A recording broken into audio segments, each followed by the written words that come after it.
The Foundations of History Review, a Mrs. Barrow podcast. Timelines are a visual representation of time. We use the Roman calendar to divide our timeline into two epochs. An epoch is a span of time based on someone's life. The Roman calendar uses Jesus. The time before Jesus' birth is BC or BCE, and the time after Jesus' death is AD, Anno Dominus, or CE. Some important timeline vocabulary to remember. A decade is 10 years, a century is 100 years, a millennium is 1,000 years, and an era is a span of time based around a trend.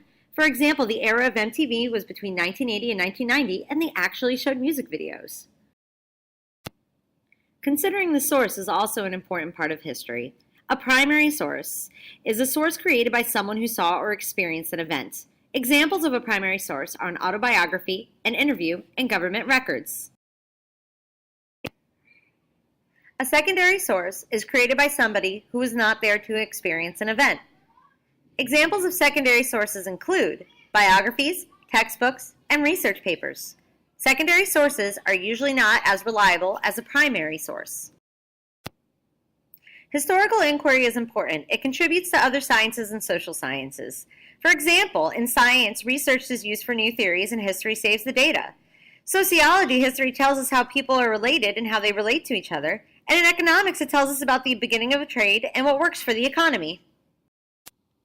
Historians use different methods to inquire about history, and they do not always agree. Archaeologists go to digs all over the planet and find artifacts and fossils to make inferences about history. Artifacts are human-made objects, and fossils are the remains of humans, animals, or plants. Anthropologists are more interested in human culture. Some geography facts to remember for the test.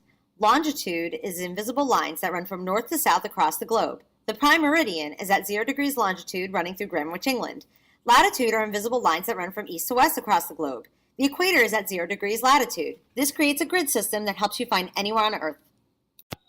Remember 4 different kinds of maps. A physical map, which shows physical features of Earth, such as mountains, rivers, and oceans. A political map, which shows invisible political boundaries. A special purpose map, which shows data. And a road map, which shows roads. Remember, maps lie. They're distorted because the globe is the only true form of Earth.